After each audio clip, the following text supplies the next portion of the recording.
Okay. Sorry, now we lost Nora.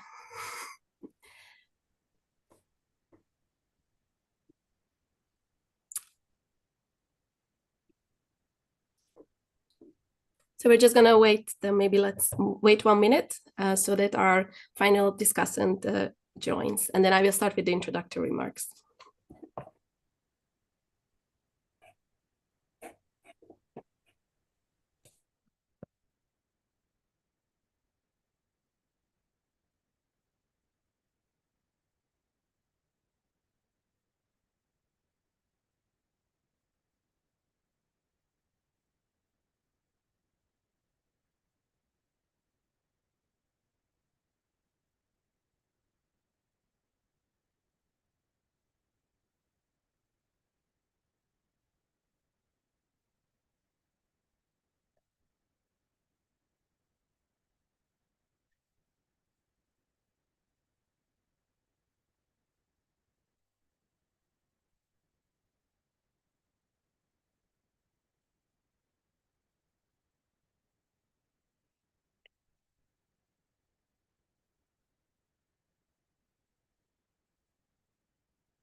Okay.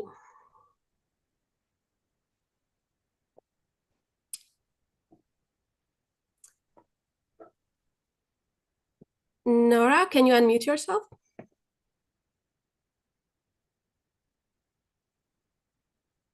Okay. Let me start. But have you found apologies the button where you can unmute yourself?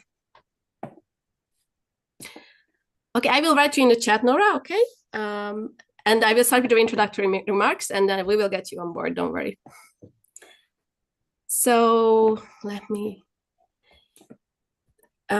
Maybe I ask also just Dilara to confirm that the streaming is going well. And yes, everything's okay. Okay, great. Thank you very much. So, a moment. So good morning, good afternoon, and welcome everyone to our online roundtable discussion on democracy in global political thought and theory. This roundtable is hosted by the Review of Democracy. In case this is your first RevDem event, we are the online journal of the CEU Democracy Institute, which is based in Budapest, Hungary. And CEU stands for Central European University and overseas American University operating in Vienna, Austria. In terms of our mission, if I can use that word, we are committed and dedicated to the reinvigoration and prosperity of democracies worldwide with the support of the Open Society Network.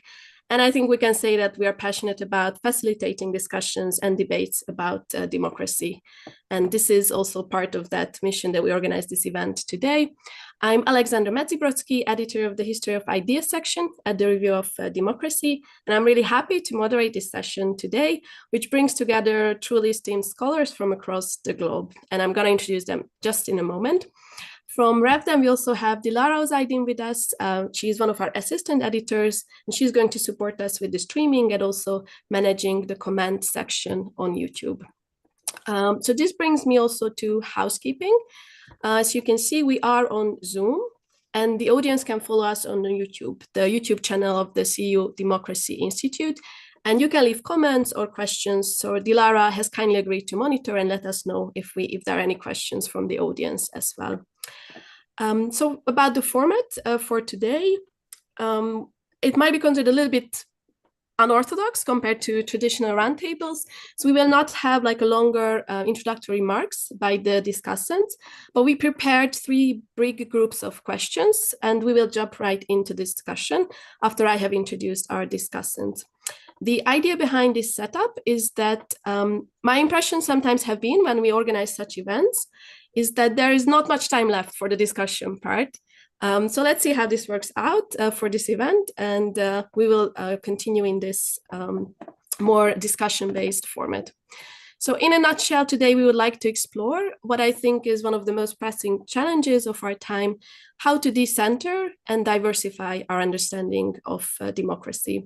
So hopefully today's discussion provides an opportunity to reflect on how global perspectives can reshape dominant narratives, can maybe push us to rethink understandings of democracy in the past and today. So today we will delve into 3 key areas to guide our discussion on democracy in global political thought and theory. Altogether, I would not like to spend more than an hour on discussing the topics.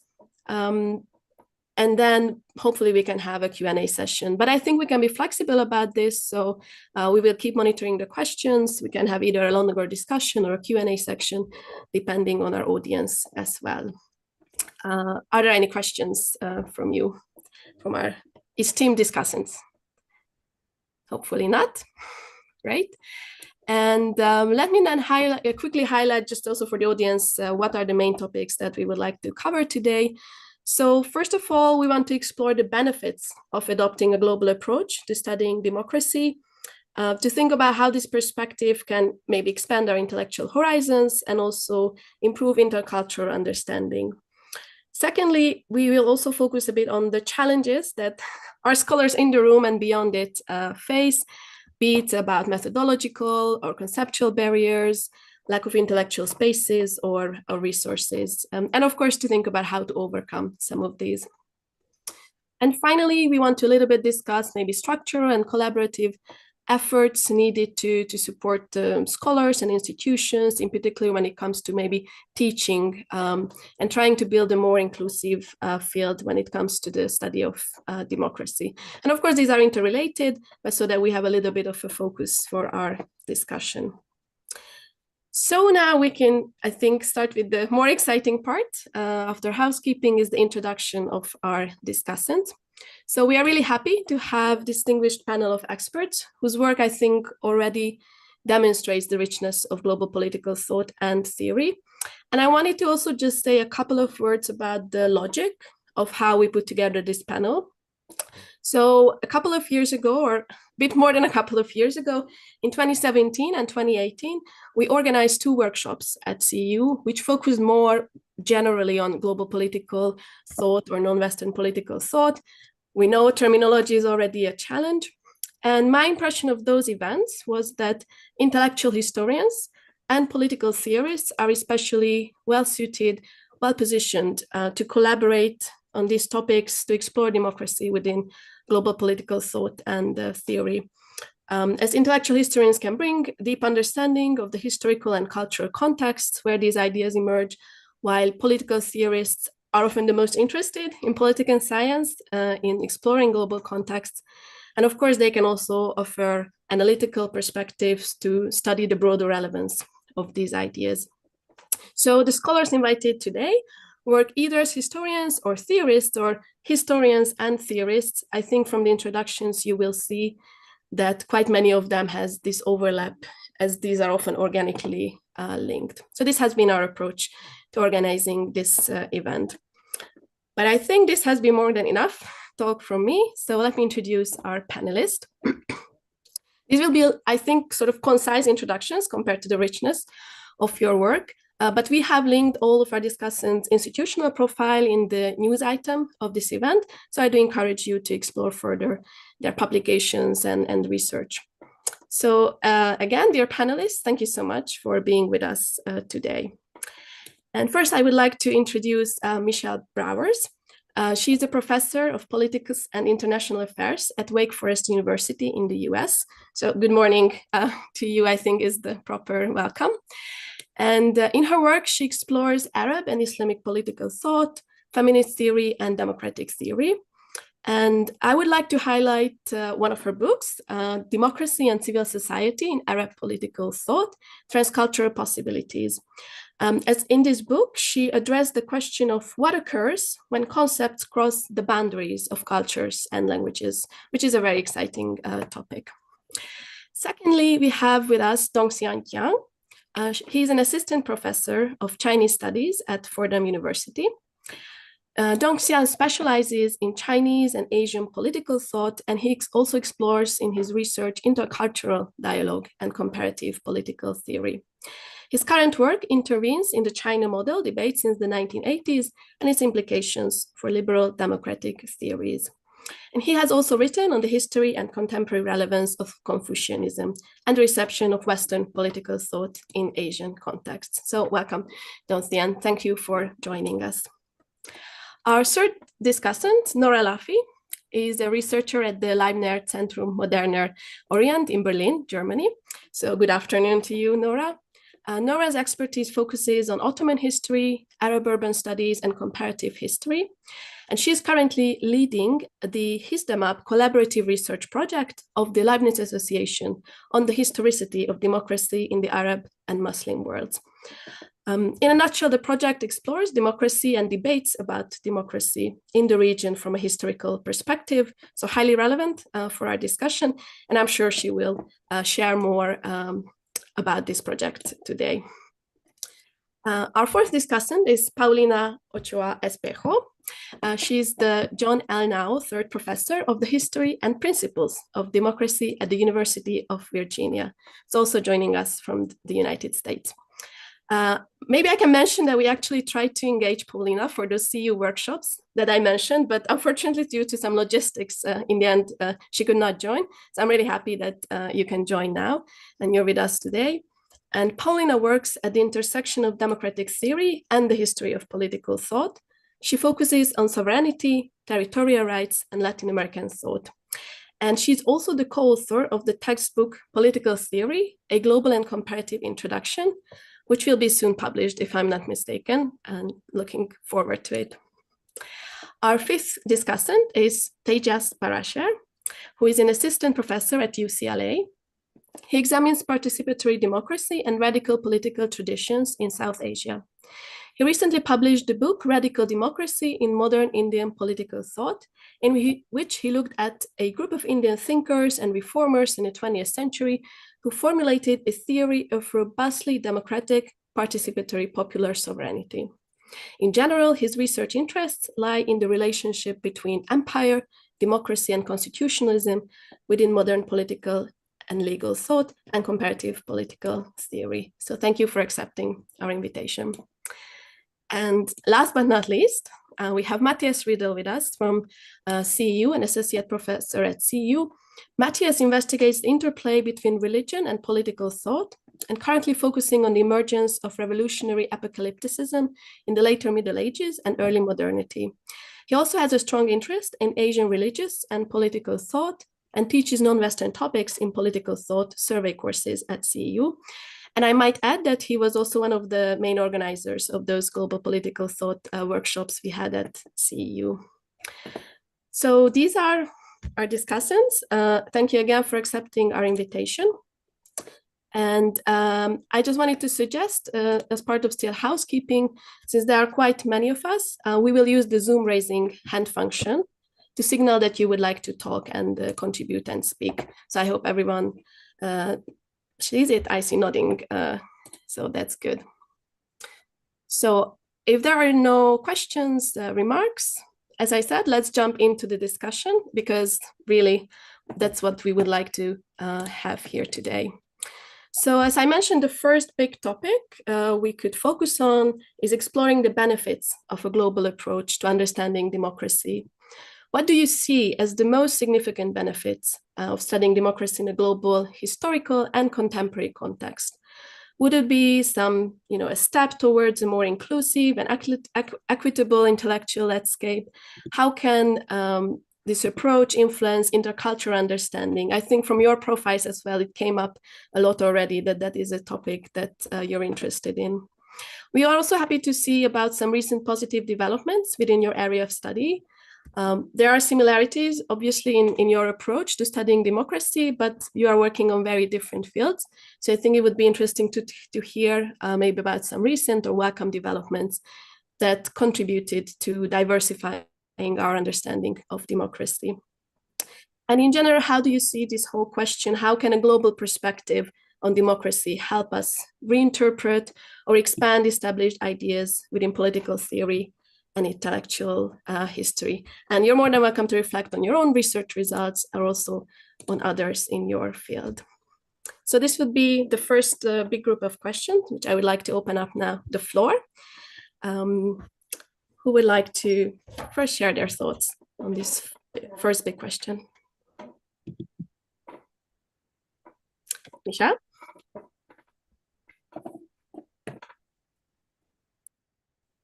So I mean, there are lots of benefits, I think, to a global approach to the study of the intellectual history of democracy, but there's two, I think, that kind of stand out to me today anyway. One is getting things right. All right. I think we tell this story, at least in all the textbooks in the United States that we use on democratic theory, that democracy's birth is said to have taken place in the 5th century BC Athens, without sort of a recognition of the way in which Athens was actually eastward facing rather than westward facing at that point. And it's also just not correct. And there's a whole bunch of scholarship questioning the historical accuracy and the sort of Anglo and Eurocentrism, even racism in that. And certainly in my area, in Arab and Islamic political thought, there's been quite a bit of work. African scholars, I mean, even going back to Martin Bernal's Black Athena, right? There was questions raised about this. And we now, I mean, part of the argument has always been that it's when the term came into circulation, so it's more about etymology than it is about sort of concept.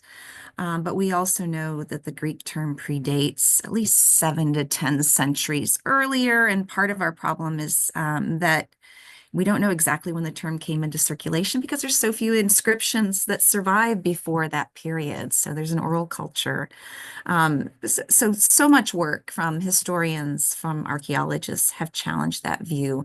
And along with that, right, I mean, this is the possibility of challenging the Eurocentrism and Anglocentrism in that view. So I think that's certainly one reason to be more global in approach. I think the other reason, and this is where I'll pull on my politics background, is that Western democracy is in crisis. Western liberal democracy is in crisis. If you look at all the measures that people in the field of political science have for democracy, or if you look at the indexes of things like The Economist or Freedom House, what you see is declining democracy throughout the so-called West, democratic backsliding, the emergence of populism, and not just in those areas that get grouped under the category of West. And so, I mean, in some ways, this problem that used to be the West imposing on the world that's yet to be democratizing is a problem that the West itself is having. And to me, if the West is to look for, if the United States is to look for inspiration, it might want to look in some new places and expand the conversation considerably. So I think those are the two reasons that I think the work that you all are doing in this conversation at this moment, it is so vital. Thank you. So getting it right and crisis of democracy, I think definitely these are also topics that we are interested at the review of democracy. I saw some nodding, but maybe there are also some other benefits. Tejas? Yeah, and so this is echoing the earlier point. So one of the other points where I think the historiography of democracy needs to be unsettled through a more global perspective is just not in terms of the origins of democracy, which I agree is very circumscribed in its narrative, but also in terms of the how the globalization of democracy has been understood. So one of the things that I've been struck by in exploring this topic is that it's not true that political theorists in what we would call the West were not interested in democratic traditions outside. They just interpreted them through very myopic kind of lenses. So if we look at John Plamenatz's work or Alfred Coban or even later Samuel Huntington, the narrative is that there's a world that's being democratized and it's important to study the democracy's diffusion outside of Europe and North America, but that diffusion is quite literally a diffusion. So the actual meaning of what democracy means is never unsettled. It's this kind of constellation of practices and concepts that is formulated at a certain point in Western history, and then is just kind of extended out into the world, right? And so there's this very, I think, Hegelian narrative about the globalization of democracy that has really had a very tenacious hold in political science for a very long time through the 20th century. And I think part of what a global history of democracy can really do is to write against that, right? And so not just to think about the origins of democracy in terms of the thing, but sort of how the story of 20th century democracy, I think, has been told. It's something that we can write back against. Thank you, Paulina, and then Matthias.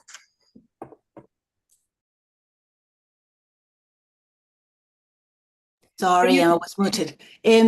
It's funny because the ideas that Michelle and Tejas just put forward are points that I wanted to mention as well. So I guess we are of the same mind.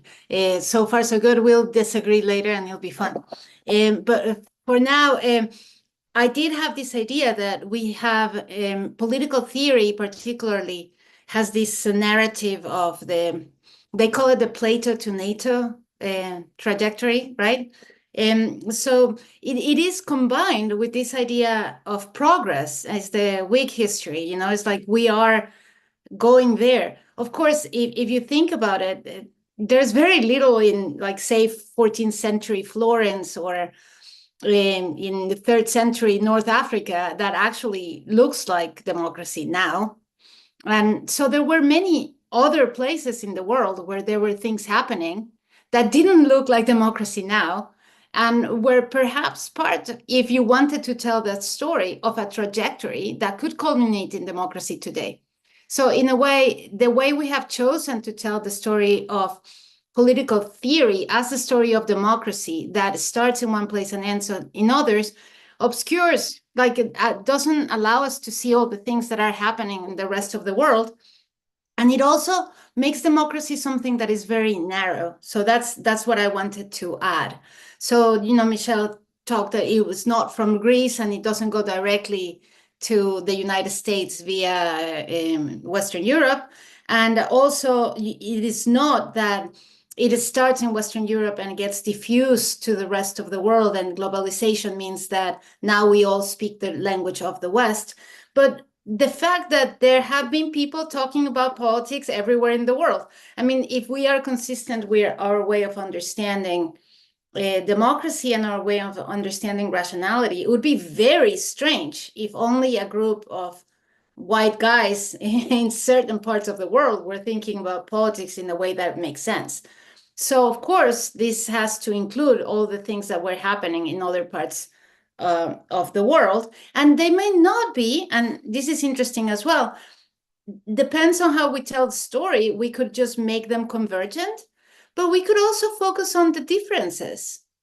There are differences that come from different contexts and from different ways of different infrastructures, different material realities, and also these stories are different, but they might still count as democracy. So this is the third point that I wanted to add to the discussion, is that we often think that something is not democracy or not political theory if it doesn't conform to these narratives that already existed.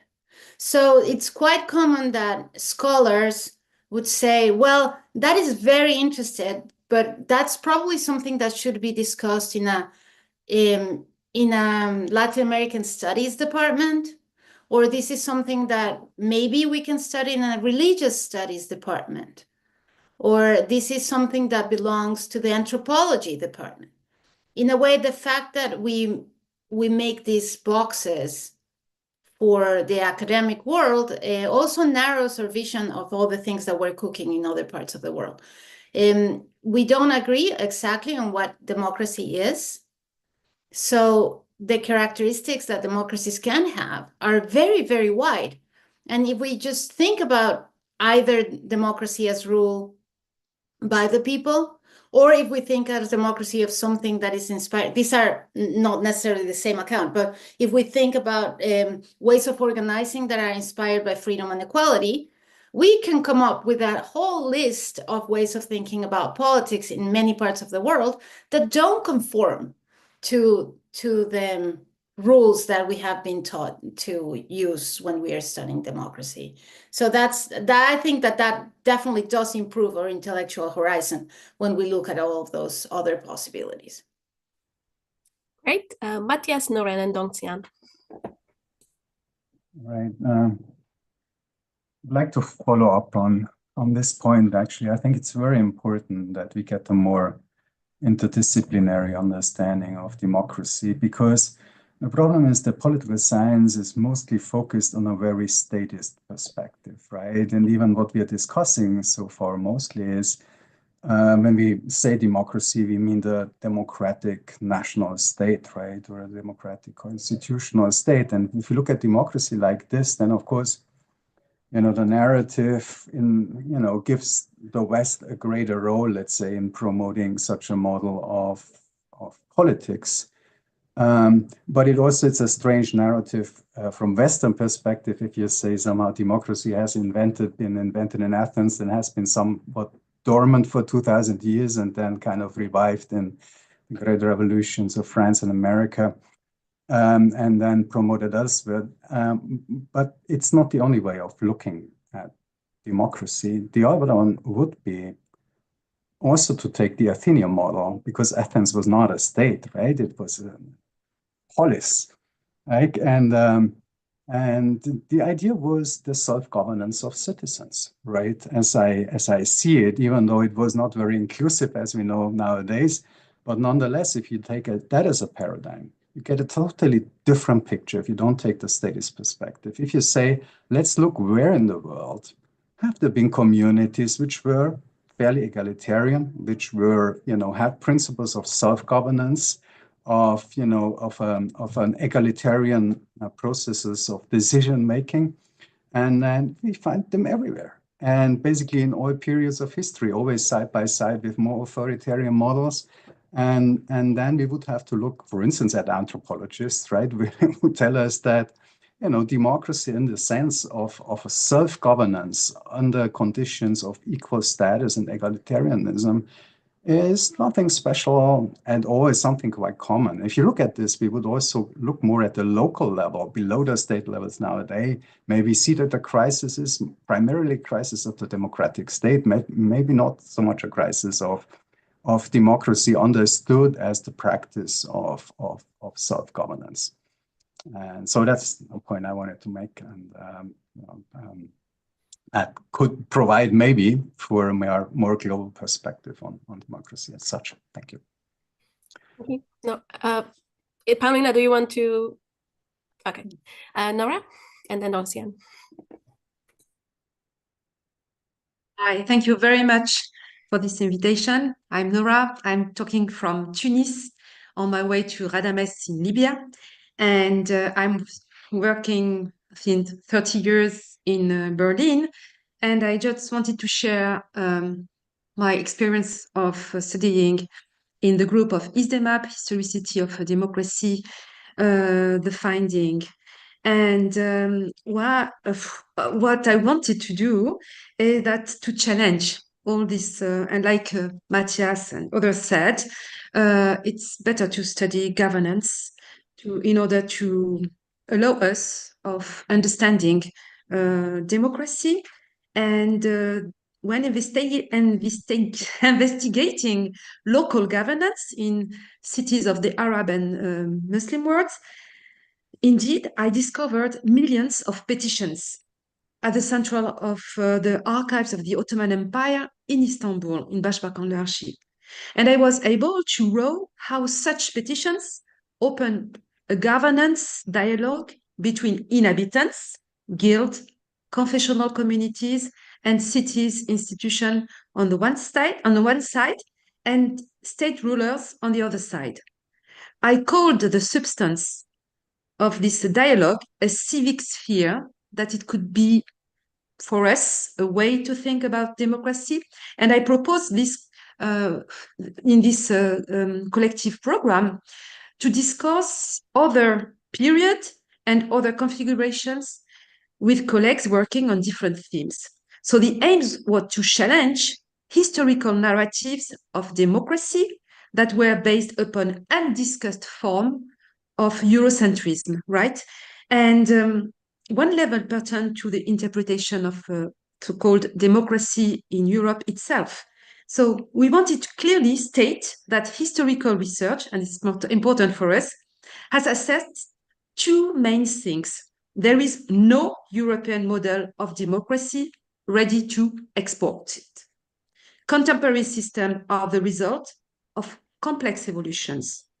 They are imperfect, they have contradictions, sometimes major. They relate to various forms of old regimes, evolutions, revolutions. There is no direct civilizational line between what's called Ancient Greece and contemporary Europe. I repeat, there is no direct line between ancient Greece and contemporary Europe. There is no philosophical and political ontology of democracy in Europe. And democracies in Europe not only did not prevent, but also nurtured the emergence of an oppressive paradigm of colonial nature in the relationship with other areas and cultures. So colonialism was not a byproduct of democracy. It was at the core of the very birth in Great Britain and in France. So this, it's very important to state nowadays, and not to continue to think the myth of the ancient Greeks, the roots of European democracy. This is what I wanted to say for the moment, and then I can come back to the results of this EasyMap research. So just to participate on this constructing movement. Thank you. Thank you. Dongxian? Yes. So I agree with all what have been said by other participants, and so I feel that a global approach to the study of democracy as an idea and practice actually only has benefits. I don't see kind of flaws. So I want to kind of focus more on the recent positive developments, and this is kind of to expand a point that Paulina just said before. So at least in the United States, the study of democracy in other contexts, actually, that's not a new thing, because during the Cold War, regional studies, area studies, so these fields were actually kind of the leading fields for the study of non-Western ideas. And so the problem with regional studies right now is that they are in decline, and especially kind of after the Cold War, and the U.S. government felt that actually kind of democracy, American democracy or Western democracy is going to spread in the world, and there is kind of maybe lesser and lesser necessity to focus on the study of non-Western ideas. So at least kind of in the field of Chinese studies, a lot of friends, kind of colleagues, and we discussed before that many best studies of intellectual history, especially the ideas of democracy, was produced during the Cold War period. And in the 1960s and 70s, you will find the best, the most insightful studies of Maoism, Maoist democracy. And up until the 1980s, you can see the best intellectual history studies of early modern Chinese political thought, late 19th and early 20th century. But with the decline of regional studies, and also with the decline of intellectual history in regional studies, right now we see kind of after the 1980s, not a lot of really impressive, insightful works. So there is kind of a dormant period, maybe from the 1990s to the early 2000s. But on the other hand, the field of political theory in the United States also reached kind of maybe a turning point, because traditional studies of political theory were quite Eurocentric. So it has come to a dead end. So more and more political theories have come to the idea that we have to expand our canon, we have to expand our horizon, and we have to include non-Western perspectives of politics. So very luckily that on the one hand, when those regional studies are in decline, on the other hand, political theory, also as a field in crisis, actually has discovered a new way to expand its influence and to revive itself. So I feel this is kind of maybe a positive development in the field of political theory. But on the other hand, it's also very uncertain to what extent kind of our comparative political theory studies of non-Western ideas can surpass those past studies of political ideas conducted by the scholars in regional studies. Because I feel that actually those older generation scholars, even though they didn't identify themselves as political theorists, they nonetheless had really, really impressive training in political theory. So this is kind of something that I'm looking forward to. I hope that we political theorists in our times can actually continue the very glorious tradition of regional studies, and maybe kind of bring different regions together in the field of political theory, so that in the past, maybe kind of the studies of non-Western ideas would be compartmentalized, and it's just the different fields study their own ideas. But right now, the advantage of studying those ideas in the field of political theory is that those different scholars, they can kind of engage in productive dialogue together. So that's kind of maybe my positive hope for the future. Thank you. Paulina? I wanted to jump a little bit back before we go into the second question, just to extend, but I'll pick up later on when Dongxian left. I think that he started by saying, I only see benefits. We all agree on the benefits. I think that pretty much anybody across the world, even the people who do like traditional, very Western or whatever, just like narrowly focused political theory, would agree that it's good to expand. And many people would say, well, I mean, the reason why I don't do the rest is because I don't know how to. I don't speak the language. I don't know the culture. I just can't do it. But great if we expand. I think that that's not very controversial. What is controversial is that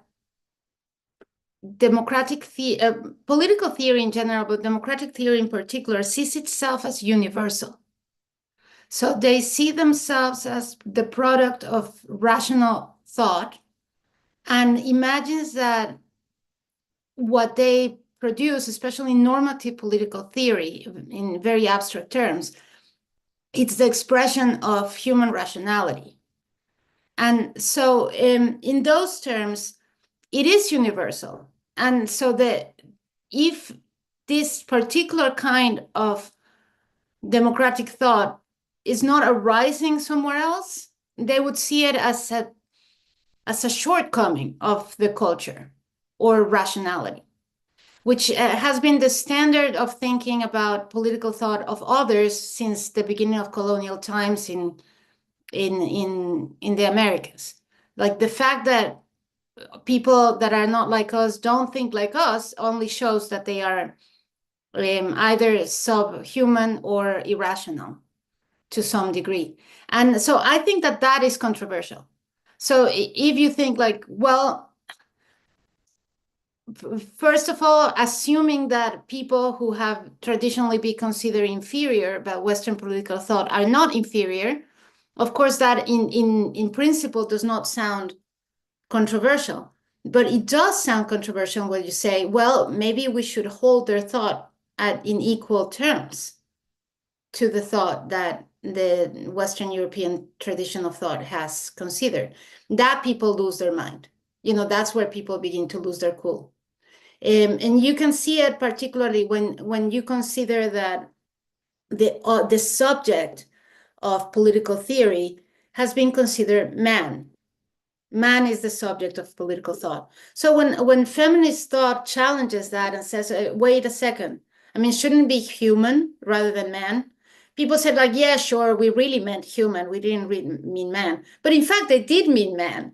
It has been carefully designed for man, and not only for man, but for a particular kind of man. And so when you question that centrality of the universal man or the universal human as a white guy, that becomes very controversial. A lot of people do not want to hear that, because that would mean that your standard Rawlsian account, it's not universal. It's just the particular expression of the second half of the 20th century in the United States, rather than something that can be exported. And I think that people do have that is not everybody sees the benefits of that, and that's where you begin to find resistance in my field. And I think that this connects to some degree with what Dongxian was talking about, the area studies in decline. I think that people who did area studies did not have that problem. They could just go ahead and do their work and do it well in talking to people that basically agreed with them. But when you have to confront it with people who think that, sure, you do it over there, but I don't have to engage in it. That's, you begin to see the problem in that they immediately cut funding. You know, like that's how you begin to see that it is a problem. And not only that, but it gives us, the people who are engaged in it and do try to take it seriously, the difficulty of doing it well. I think that that's something else that we have to talk about. It is extremely difficult to do it well. The only way that I found more or less, I mean, it's still super difficult, but I didn't dare doing it until I found a team of people who knew other traditions relatively well. So, and it's always difficult to build the bridges necessary to do it well in a team. So that's going into the new area if we have to go there. But I didn't want to let go of the universal particular discussion. Yes, I think we nicely transitioned into more to the challenges and difficulties. So feel free to also bring in those ideas. And I see many hands. So first, Dongxian, Matthias, Nora, and Tejas. Okay, so Dongxian, please. Yes, so just a very quick response to Paulina's point, because I see the challenge of kind of defining Western democracy in a very rationalist and universalist way. But on the other hand, when we see the origin of Western universalism and rationalism, actually it was not connected with democracy at all. So Plato, Aristotle, at least Aristotle, he is relatively friendly to democracy, but on the other hand, he was also very skeptical. Not to mention Plato, that he is highly against the democracy. So if we trust kind of what he said in the Republic actually reflected his real thought. So that's why I feel that there's ways that we can kind of exploit some cleavages within the Western tradition to make spaces for kind of the study of non-Western thought. Is just to say that the marriage between Western rationalism and liberal democracy, that's actually a new phenomenon. And that kind of combination is not by logic. It's actually kind of maybe a historical contingency. And if that's a historical contingency, we as human beings actually have ways to invent something new and to find new approaches. Yes. Thank you. So just, some ideas came up now when others was speaking about gender. I mean, Nora said this earlier, of course, this whole narrative that creates the idea of ancient Athens as a cradle of democracy, that's a 19th century classicist invention, right? Not even the French and American revolutions were primarily looking at Athens. They were much more looking at the Roman Republic and, in their thinking and their institutional ideas and so on. But what matters also is, I'm saying this because we have to get away from this, political science, for instance, takes nothing more seriously, which becomes for the French Revolution, once we have established, at least in Europe, that the French Revolution is that moment that brings about democracy for the West, at least. And but if you forget about this for a moment, and then we can also look at Western history completely differently. If we go again away from this perspective of like the national states becoming democratic as this being the major event, then we can look, for instance, at medieval monastic society as being very egalitarian, having self-governance to an astonishing extent. But more interestingly, we could look at numerous groups of religious dissenters. And the interesting thing would be they're very inclusive with respect to women, often even female leaders, right? Or and in key positions. And they're not unimportant because these groups, even though they don't survive many in Europe, many of them migrate in later periods and partly to the United States and so on. But, if we would do history like that, right, not to be so much focused on single events as in Europe, the French Revolution, and America, the American Revolution, of course, but extend the history not only to other regions, but also to other periods. And then we would also get a more inclusive picture, and one which also does not put the focus so exclusively on the men. Nora?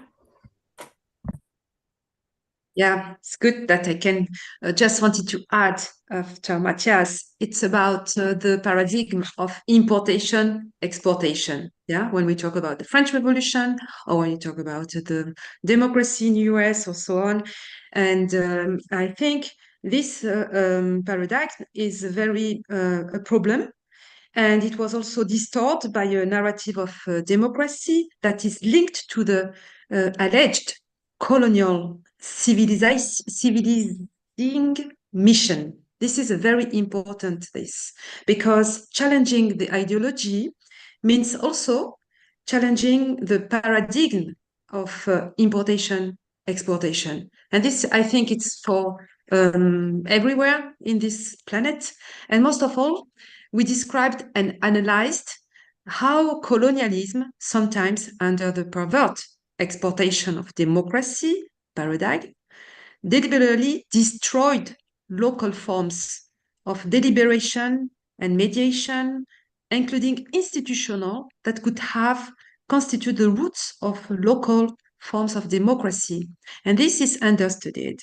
So this destruction took various forms: cancellation of the deliberation instances, replacement by colonial institutions, but also sometimes picturization of such existence instances. So that's why we wanted to study in the ISDEMAB this paradigm, importation, exportation, and not mythifying them, not with the intent of a traditionalist revival, but with the intent of deconstructing Eurocentric narratives and to build an alternative narratives. And if you allow me, I just want to add something perhaps personal, but yeah. The research of ISDEMAB, Historicity of Democracy, effort was received with hostility in Europe. And I think we have to stress it. So since the beginning, when I wrote the program of research with colleagues, and we wanted to do it in the frame of Europe, we applied to ERC, right? So ERC evaluated the ISDEMAB program as, I quote, indigenist, Islamist, and negating the values, the civilization of enlightenment, end of the quote. So it refused to finance this program of research. I thank here the Leibniz network in Germany for having replaced the ERC and funded the project. But I think this way to really think about the others and to see it as indigenist and not capable of having such of deliberative instances, it's very problematic. And I think we have to deconstruct that. So I stop here, but if you want, I can continue. These are definitely, yes, the challenges we are also like about. I think Paulina, you also mentioned, right, that you needed to find the people with whom you can talk and work on this research. I just wanted to check, Tejas, you also, I think, had your hand raised, if you have anything to add. Yeah, but Nora, if you wanted to continue on this point, I can just hold off on a second if you had something further to add. Okay. Okay. So I had two main things I wanted to say. The first is to the conversation that was just being had about importation and so on, and part to in response, I think directly to what Matthias had said earlier. I think one of the things that the study of a global perspective on democracy really brings to the fore is the link between the importation of democracy and the importation of the state. Right? So state sovereignty itself in its link to popular sovereignty, and how that becomes a structure that is then kind of diffused, as we were saying. And if we look, as we were just discussing, if we look at European history, that link itself is very new. I mean, Athens was not a state. I love Alan Ryan, the political philosopher, has this great chapter where he says that why is Athens considered similar to the West, where Persia was much more similar because it was an empire, whereas Athens was this polis that was expanding into an empire. And so it's this interesting moment where Athens is actually much more different from any more European state than other polities that existed at the time. So that the link between popular sovereignty and the state is fairly recent in European history, and the importation of that link has been a means through which other forms of practices of deliberation of popular authority have been erased, because it is assumed that the legitimate form of exercising popular sovereignty is through this set of institutions, right? And once, so I don't even think it's the fact that there's an argument that popular sovereignty didn't exist. It's that popular sovereignty didn't exist in the correct way, and hence would not be fully legible to within the paradigm of modern democracy. So that's the first thing. The second thing is more related to what Dongxian was saying about regional studies, and this may be we can come back to this point because it's a separate point entirely. But Dongxian, on your point about regional studies and the richness of that literature in the 70s and 80s, I completely agree, and it is striking. And I think one of the reasons is not just to what Paulina was saying about that they were speaking to others who thought that this was a legitimate field of inquiry. I think that's absolutely right. The other thing is they were using methodologies that I think political theorists have been so slow to adopt. So a basic thing, for instance, is attentiveness to translation. Yes. Right? Translation studies is so fascinating as a topic. And I was recently in my seminar on comparative political theory, just teaching a book on Japanese political thought. And there's a great chapter on translation there. And one of the discussions we had is, like, why don't more political theory books have discussions of translation?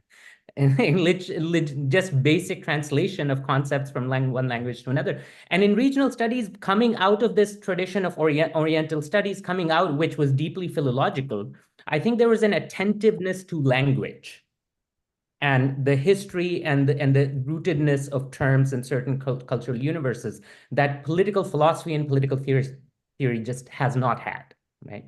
And so one of the things I think, aside from the substance of their argument, I think the methodology of regional studies is something that political theory, as it's absorbing a lot of that research, it stands to learn from. Dongxian? I thought Matthias actually raised a hand earlier, so apologies. Then Matthias. Actually, I expected Matthias to raise his hand, but didn't see it. So first Matthias and then Dongxian. Great point. I think, yes, we need to talk about translation, but I think partly, even more urgently, we need translations, right? I mean, if you just try to teach modern Chinese political thought, you see that not even the most essential thinkers have been translated into English, and that really strikes me. Like, let's say, Liang Xiuming, Dongxian, he was just here at CU, we were talking about this, like the most famous work of Chinese comparative thought, like comparing Eastern and Western cultures, right? It's not translated. which is like not to speak about many other key figures of late imperial and then the national state Chinese thought. That's terrible. It's better in India because of colonialism. Obviously, there is more English, so I think this is something that, and that's also, let me also say this, because it's a complete mismatch of knowledge. Because if I see the Chinese students that come into our university, which are very many meanwhile, and also Indian students, their education about Western political thought is quite excellent, right? And their knowledge. While we know nothing, right? Because we have relegated all that to the Chinese studies departments, right? They know the language, so they should do that, right? But the problem is also they don't produce translations because they don't get credits. They have to publish journal articles, right, in their fields and things like that. So we have this terrible situation that the people in Chinese studies know the language, but not necessarily much about political philosophy, while we don't have the texts, right? I mean, and I think that's, because that was one of the questions put to us in the for this discussion around the frustrations. That's for me one of the great frustrations. Dongxian, and then Michelle. Yes, I fully agree with what Tejas and Matthias just said. And so in terms of methodologies, not only just a kind of maybe old-fashioned methodology used by the regional studies scholars, but also non-Western scholars, at least in my experience, not only non-Western scholars, maybe just the non-American scholars, a lot of them, they still pay very, very kind of heavy attention to philology. And especially when I was an undergraduate student in China, I know that all those very excellent and renowned scholars, they know philology is important. And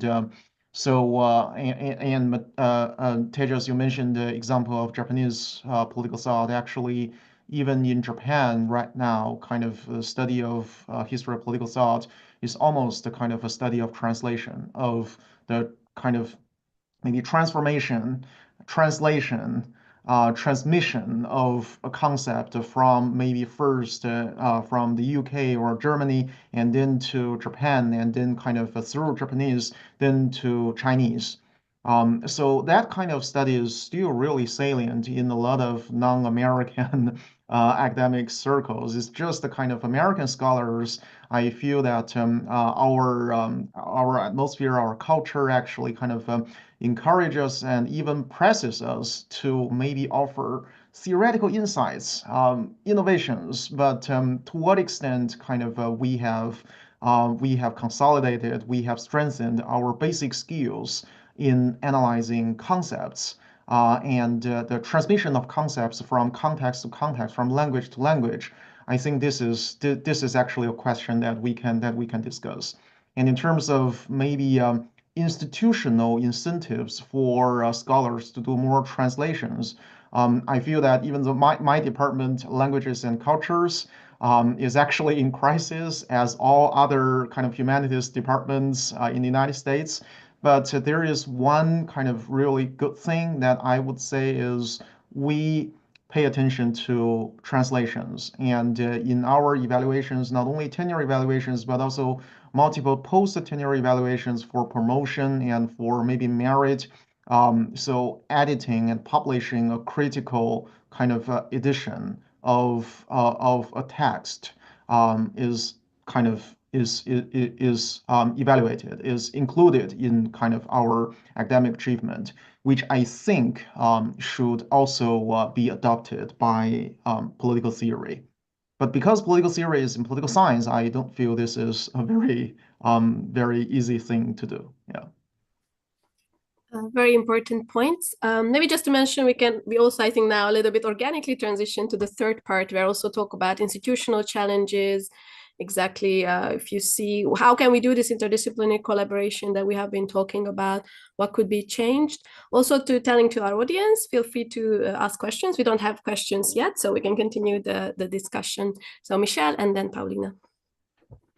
Yeah, I'm not sure I have a lot to add after that, other than to say I'm clearly in the wrong department. It seems to me that language study is really needed, we need to cultivate it, we need to reward it. But I can recall, my proposal to do a translation as I was going up for promotion was discouraged.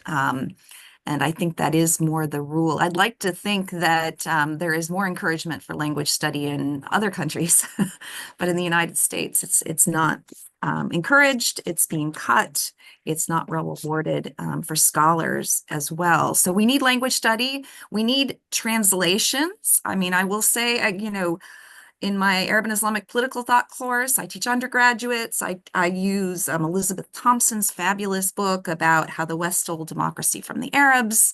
I'm sure Nora could talk more about it because she's sort of embedded in this research project that's dealing, I think, with some of the same things. But it's, it's this story about how the US was not importing, that Europe was not importing democracy, that it was in fact disrupting and, as she puts it, destroying this sort of more organic development of a democratic constitution in the context of Syria in 1920. But when I teach that, I can't give my students primary text because Rashid Rida has not been sufficiently translated. And the things that have been translated were things that people looking for, the radical Islamic thinker Rashid Rida were translating into English. So we need language study, we need translations, we need, of course, as many have said, and I'll just underscore, we need to think critically about what happens with translation, what happens as well when we don't translate. Right. There's such an important power dynamic at work, and my work and the book that Alexandra mentioned, I talked about the challenges of translation of concepts, but also how it presents an opportunity for actors to sort of think differently about concepts, to relate it differently, to do very innovative things quite often. But we're not, I think, sufficiently attentive to that in political theory, in part because of our lack of attention to translation and our lack of attention to language study. Although political theory is perhaps much more attentive to that than the rest of my field of political science. Paulina and then Nora. So on moving to the next topic and the structural problems that academia poses to do this kind of work, I noticed that a lot of it's really structural in that it's nobody thinking that that's the right way to do, but the incentives and the institutions are arranged in such a way that it makes it so difficult to pursue it. So there's the thing that we have to publish articles, and articles make it very hard to do the kind of thing that would allow us to do comparative political theory well. Not only because of the format, but what is encouraged that we cite and how we cite. So we are all encouraged to, I mentioned this once and it created a silly hullabaloo on social media. I said that people tend to cite up according to a hierarchy. So you cite the scholars that are better known, and you cite the scholars that are in more prominent institutions, and you cite the scholars that are more centrally located. And that's what reviewers are expecting to see when you are referring to a field. So when you're citing a field, you just have to mention one scholar in an important university and the rest doesn't matter. But that means that nothing else gets cited. And so that is structural pressure to cite up means that it both creates the hierarchy and reinforces it. So people in the North don't cite people in the South. People in English don't cite people in languages that are considered lower down the scale. And so, like, if you happen to be a scholar who writes in another language in the global South, good luck to you. Nobody will ever cite you. And that creates all the wrong incentives because people want to get cited and want to be seen. So I don't know how to deal with this. Obviously, people should be better, but that often is not enough because, creating new journals would be a good thing. Me and my co-authors with that book, we thought that one way to go was to start early. So we did this political theory. It's not a comparative political theory textbook, it's a political theory textbook. So that we start teaching political theory, not as first comes political theory and then comes global and political theory. We want to have an introduction that is for the first year that includes everything else. You know, that it doesn't, it is at an introductory level, but the idea is that you should, I mean, students don't know much when they start university. So why start with European thought? They could start anywhere. And so that was our hope. But I guess that there are many other interventions that are necessary and possible. Thank you. Yes, education and teaching, I think, is also something that it would be great to hear your experience as now it happened. So Nora, Dongxian and Tejas was very, very closely together. I saw Tejas first, so Nora, Tejas, and Dongxian. Thank you. I wanted to add about what could be done better. It's, of course, it's not because I'm an historian, but I think we should have more research on local archives. And this is a part of the translation as well, in order to not to translate just text like that, but in order to explain how local instances were working. For example, in the Ottoman Empire, there were recognized collective entities with a right to deliberation and petition. So guild, confessional communities, Jews, Muslim, Christians, and others have the right collectively and individually to petition the Ottoman Empire. All these archives are in the local cities and in the Ottoman Empire, in Istanbul. So we do have all this material, but very little students, no positions for historians doing such work in archives. And I think the precarity of scholars is one of the big challenge of our century. And I think more should be done on helping students to go and work in these archives and to translate through thesis and through articles and books what they just found in the archives. So there was a local civic entities that they did deliberation, voting system, implemented local ways to conceptualize a form of what it could be seen as democracy too.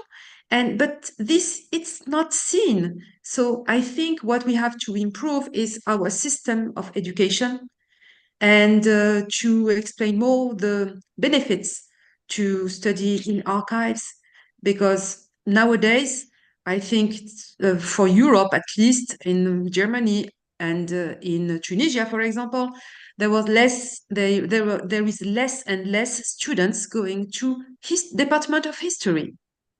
And this, it's a big challenge for us. For all disciplines, we need history. We need material for knowing societies and for knowing different ways to understand local civic forms that could be called as well democracy. So I wanted to stress that about this discussion on tools, methodology, and what we could bring from our experience. Thank you. Tejas? Yeah, this is really great. So I do want to just echo what Nora has just said. I think, you know, political theory as a whole has not really been a very archival field, but it has had an archival turn, for lack of a better term, recently. And you see, it's I think it's added in some well-needed nuance to, say, scholarship on the French Revolution and so on, the American Revolution. So, but I think when you're dealing with the kinds of topics where we are, where the primary sources are not readily accessible or not translated, then archival research becomes even more important, right? So there's a way in which I think we can ride the wave of the archival trend that is emerging in our political theory because of the accessibility of things like digital archives and a general openness to primary sources, more or a greater openness to primary sources, but just kind of foreground that much more. So I want to echo that. The other thing I wanted to say briefly, I just want to put this out there because I think I'm going to play devil's advocate a little bit. After praising regional studies, I think one of the things that regional studies has done due to its Cold War genealogy that has not been particularly good for thinking about democracy in a global perspective is to create kind of these silos of regions and not really to think about the interactions between regions in a very nuanced way. So I see this with South Asian studies a lot, for instance. So what is the relationship between South Asia and the broader Islamic world, or with the Buddhist world, or with the Chinese cultural sphere?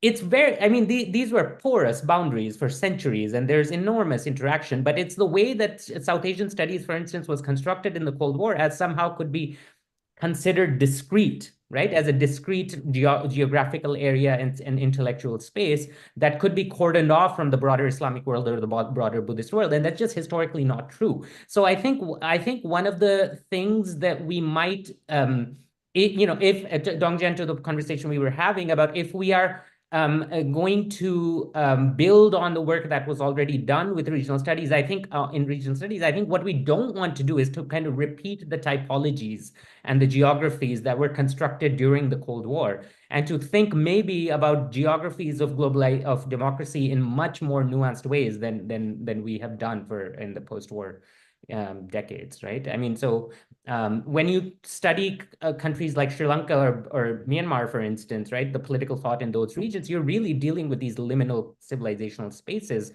in a way that I think the Cold War paradigms just don't help us with. Thank you, Dongxian.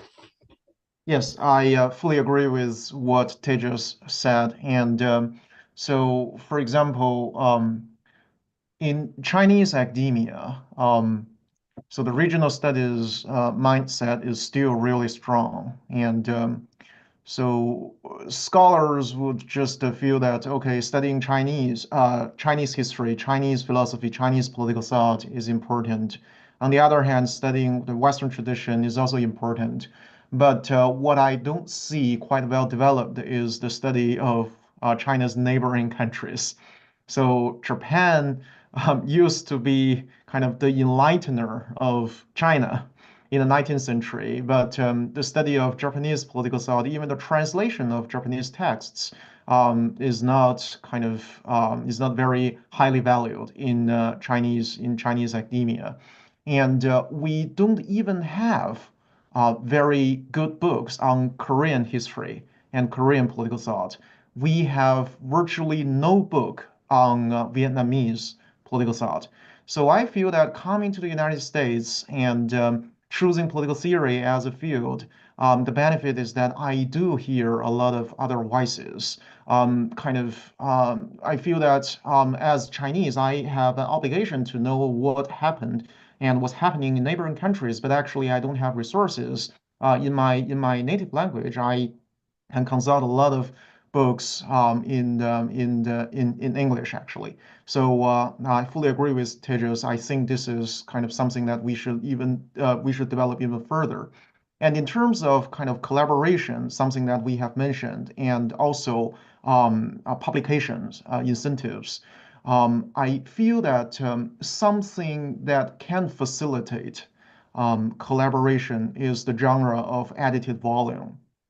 But the thing is that this genre is maybe kind of treated as the least valuable in at least in the American context. So my friend at Kyushu University, Sean O'Dwyer, just edited and published a book with Routledge on Confucianism in the Second World War period. So that's actually a very, very well kind of developed a collaborative project. There are actually kind of more than 10 contributors from maybe 5 to 6 countries. And so that's the first kind of book length study of Confucianism in that time period. of the entire East Asia. We have scholars covering Korea, we have scholars covering Japan, China, and even Manchuria. So the state just existed for more than 10 years, from the 1930s to the mid-1940s. And I feel this kind of collaboration is really important. But when Sean submitted the book proposal to those leading academic presses, their response was just kind of very easy. It's very simple. So they just said that additive volume right now is a very risky genre because they don't sell. So we just don't want to publish this. But if you go to kind of maybe some other commercial presses, you also know that they don't sell because they don't want to sell. Those books are very, very highly priced, and maybe only university libraries, limited university libraries, they would want to purchase them. But kind of we actually put a lot of effort in this, and we also used our own academic fundings to find external reviewers in order to ensure that actually kind of our book has the quality control. So I feel that if a collaboration from different regions is needed, then additive volume is actually something that we should highly value, and we can find ways to make sure that additive volume in terms of the quality is not lower than kind of a monograph or academic articles. But I know that kind of institutionally speaking, this is a difficult task to do. Great. So we've been talking for an hour. So thank you for so organically following the structure we have devised. We don't have any questions, so either we can open up the floor for a final remark, maybe what you think is the would be the most important for you, as now, for instance, Dongxian mentioned how the edited volume is something that he feels strongly about, or in general, do you feel like you would like to be your field to open up more, or rather creating new spheres for intellectual conversations like this, right? Or in general, any final remarks? So I think we could finish this roundtable with those, if you want.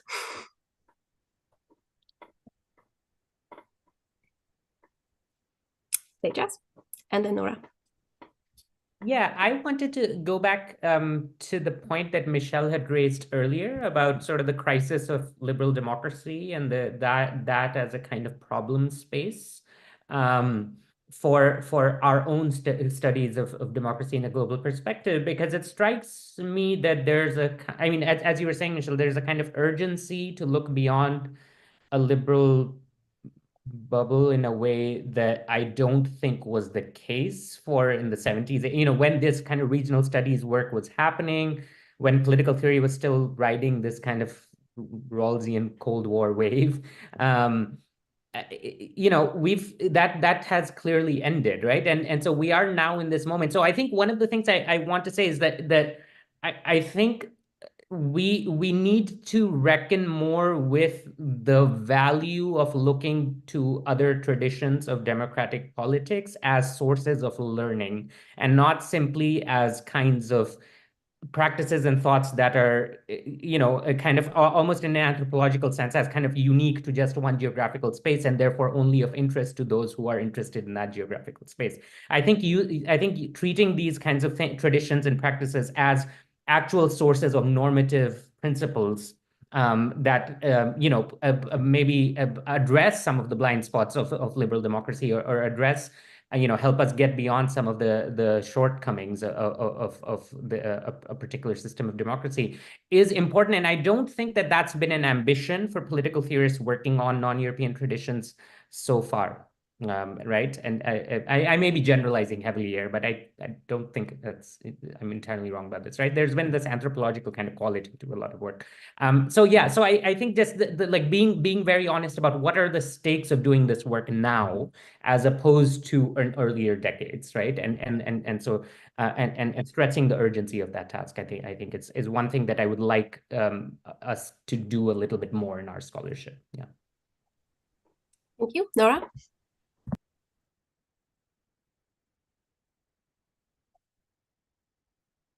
Sorry, you. Yeah. Yeah, thank you. I just wanted to add that lessons from the program is the map is that societies refining religion like political Islam, democracy within Islam, and they also give religion a position that it did not have under this form in the past. And I think this is very important to stress it. So the lessons for the program are not in the direction of a kind of copy past, and they are rather in the deconstruction of all the persisting forms of Eurocentric and colonial discourses, and in the fact of trusting local populations everywhere for their capacity to think their own governance. And I think this is very important. Lessons are also deciphering of situations of the present. Hence, the centrality of the question, for example, of Palestine, not only as a necessary denouncing of the war crimes and policies of ethnic cleansing implemented by a state that embodies key aspects of colonialism, but also as the rejection of narratives that legitimate colonization in words and practices that are in direct continuation of those of the colonial era. So, and in general, we think this attention to a necessary deconstruction of dominant discourses on the region is important for us here in Europe too, in order to avoid reifications of the past and the continuation of practices of domination and intrusion that are not compatible with what we present as central values. So knowing that the values were ambiguous from the very start and are a vehicle of injustice might help. And contrary to what the ERC sought for scholars, I claim here that it is crucial as for the values of enlightenment to continue to practice critical thought. And I think this is the core of what we learned about historicity of a democracy. Thank you. Matthias raised his hand, so let's listen to the response. And then we have one question, which actually might be very well also responding to, continuing what Nora was saying. Matthias?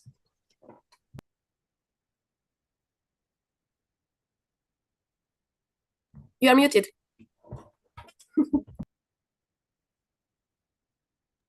Sorry, no. Okay, so one idea I had for a while, and hoping to find partners around the world for that, would be to create something like a database of political thought with texts, bilingual texts, translated by qualified. Sometimes you can use existing tradition, but very often they don't exist, with like comments which are digestible also for non-specialized reader, and a bit of contextualization, right? So that, for people who are looking for it, there is something like a central place where you can find, if you're, let's say, interested in ancient Indian political thought or whatever that is, or modern Chinese political thought, you kind of, easily find your way, and you find the texts that are relevant, and you get a kind of a qualified introduction to such texts. So, I'm mentioning this also because there's a very old one that, like, Chinese, I forgot, sources of Chinese tradition or something like this, a wonderful, like, introduced reader to Chinese political thought, right? We don't have anything like this anymore, unfortunately. That's 60 years old. We still have to use that. But nowadays, the internet would give, opportunities also for PhD students, for instance, to work such a project, provided you would find the funding for it, of course. So that's one suggestion. I want to say one thing, something that one may look at. I was surprised that this comes from a small country like Slovakia, but there is a very famous scholar there in Chinese studies, a lady, Jana Roschke is her name, who established a journal, Asian Studies. It's mostly about Indian and Chinese philosophy, written by experts, also from experts from China and India, and they work on something which they call post-comparative philosophy, which is highly interesting. They're mostly into logic, so not political philosophy yet, but I think it could be transposed to the world of political philosophy, because the new thing is not just to say, okay, we have democracy here, let's see if other people also have it somewhere, but ask for a philosophical question. For instance, the question, let's say, gender inequality. How is this being solved, right? In like theoretical texts, in other parts of the world, something like this. I find this such a fresh and interesting approach. And, if you ever want to look at it, it's an open access channel. You can easily find it, Asian Studies, it's called. There are also wonderful things happening, I think, which we should look at if you look a bit outside our field. Sorry for the long comment. Yes, so let's finish the final remarks. Paulina? Oh, wonderful. I didn't know that it was my turn. I just wanted to follow. I mean, I have all the things to say, but I wanted to follow up with Matthias. Why do they call it post-comparative? Because they think that the comparative still was basically a colonial, and basically starting from like, that's who we are as a West, and then let's see how much the others have caught up to this, let's say, or how much they also have something like this, the way Max Weber did it in a way, you could say, right? And so the idea was getting beyond this and not only comparing, but asking questions and then see who has an answer, right? I like that idea.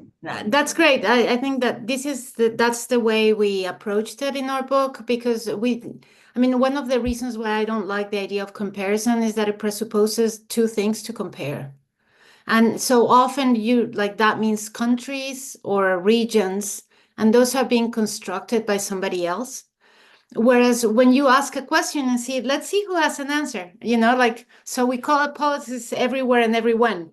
So, sometimes it's unfair to compare when you're trying to compare, because you don't understand the context and you don't know what people are saying. But if you're looking for an answer and you find it somewhere, well, you win, because it's simply that you found something somewhere, and that is something that works for you now. So I find that approach quite interesting as well. I think that that's something you can do and everybody can do. They don't have to be experts, and they can even rely on translations if that is what they have at hand, because the point is that you are getting a new idea, and it doesn't matter when it's coming from. I know that we have a question, so I would love to go back, and maybe we can come back later to say something else. Okay, we are soon finishing, but then let's do the question, because I think it is very important. I think it already came up. I'm gonna read it out from Agnes Kende. So, as it was mentioned, if there is no translation, we should begin with archival research. However, as Professor Laffey pointed out, this approach is unlikely to be supported by supranational institutions like the European Research Council or others. Doesn't this raise the concern that the Eurocentric or Western-centric view of democracy might push back or prevent these initiatives from receiving funding? And I think basically the question is also, what can we do? Any thoughts, maybe from Nora or someone else? Well, we can just promote fellowships for young scholars and promote scholars and from different places. And a way that I wanted to add about comparison is to do comparative perspectives with the same corpus, same questioning, same way to approach the object of research. And comparative is, when we work together, is really, really fruitful.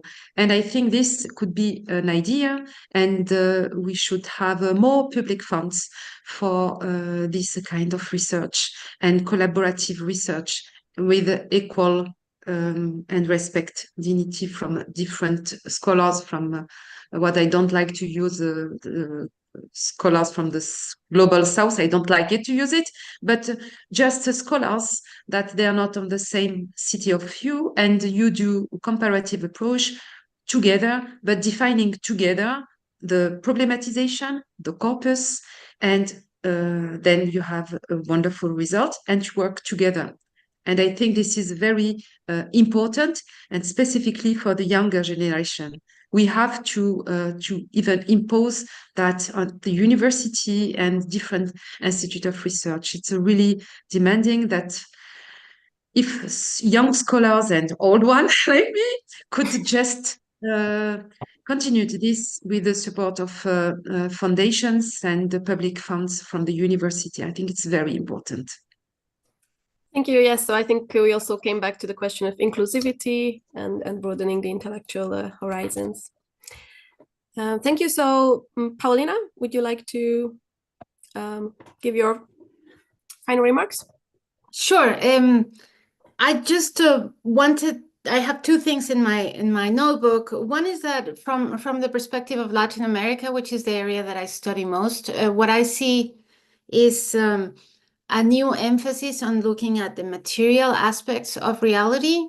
There's a lot of talk about territorial rights, about extraction of minerals and extraction of wealth, natural resources. And one thing that I think is fantastic and I don't hear enough about in other parts of the world is the emphasis on the environment as a point of political discussion.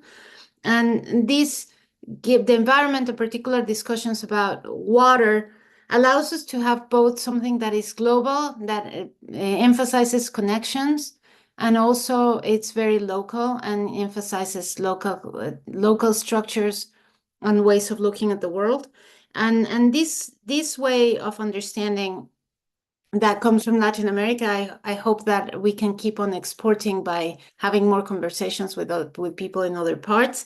And talking now in the end about what Nora was saying about how to engage people in this vein, looking at territorial rights and colonialism and extraction, there are groups of people who are looking at the old texts with money from American universities, but working with people on the ground. So I have a colleague in the Spanish department here in the University of Virginia who's working with Maya people in Guatemala. And they're looking at an ancient text called the Popol Vuh from the perspective of the people on the ground, interpreting the Popol Vuh and having their interpretation become a digital archive where people can interpret the translation and correct the existing translations. So this kind of engaged projects with people on the ground with money from places that have it to working with people who don't have the money but have the resources, intellectual resources to deal. They're very interesting projects that so far have sold well in the United States. Maybe they can sell as well in other parts that have money and are willing to fund them. Thank you. Dongxian? Yes, so just some maybe final remarks. So we have discussed a lot of things about the study of democracy as a global project, which is genuinely post-colonial or maybe decolonial. But on the other hand, I also want to kind of maybe push back a little bit to say that so even though Western representative liberal democracy is in crisis, on the other hand, when we see a lot of non-Western kind of activists, they really want to kind of build a very, very good democracy modeled on the West. And I just don't feel that those thinkers or activists, they have the false consciousness. And when I study the history of Chinese political thought, I find that actually, yes, there are a lot of interesting ideas about kind of how to transcend, how to surpass the West, how to kind of maybe retain the Chinese tradition and imagine the Chinese conception of democracy. But on the other hand, that tradition, at least in 20th century, early 20th century China, was not very strong. So most scholars at that time wanted to build a Western style liberal democracy. And I want to understand why they said that. And so recently I have come to a research project about Japanese political discourse kind of colonialism, because I feel that Western study of colonialism is still really Eurocentric, because it focuses on the relationship between Euro-America and maybe kind of other previously colonized societies by the Western white societies. But actually, the colonial relationship between China and Japan has not been thoroughly studied by political theorists. And when you see the political discourses generated by Japan in defense of their colonialism, they are fundamentally different from those Euro-American discourses. So their discourses are actually kind of from an American or Euro-American perspective are highly kind of anti-colonial. They say that we want to defend the yellow race. We want to defend Asian culture. Asian culture is superior to Western culture. We pay attention to spirituality. We don't like kind of materialism, those kind of things. But on the other hand, there were a lot of Japanese scholars in the early 20th century saying that if China is not on board with us in defining Asian culture in this way, we will conquer them. And we want to coerce them to maybe comply with our idea of Pan-Asianism. And that kind of colonial discourse was real. And in the 1920s, there was a sinologist in Japan called Naito Konan. And he basically said that all those Chinese liberals, they're just wrong-headed. And they're just brainwashed by the West. And we, Japan, actually kind of can really help China because we share the same culture and we understand your history better, even better than yourself. So those Chinese liberals, actually, they were also nationalists, but that's not a cultural nationalism we are familiar today. It was actually more like a civic nationalism, very popular in the early 20th century. They wanted to modernize China. They wanted to kind of use democracy as a nation-building project and state-building project, and they wanted to introduce those representative institutions, even though with a lot of kind of difficulties that they have in mind. So that's something I want to bring to this conversation is decolonization. It's something that we have to kind of we have to carry out even further. But what kind of decolonization? And decolonization in different contexts in relation to the spread of democracy in the world. That's a very underexplored area in political theory. Thank you. That's, I think, a perfect final remark. Our time is up, unfortunately. Michelle already had to step out.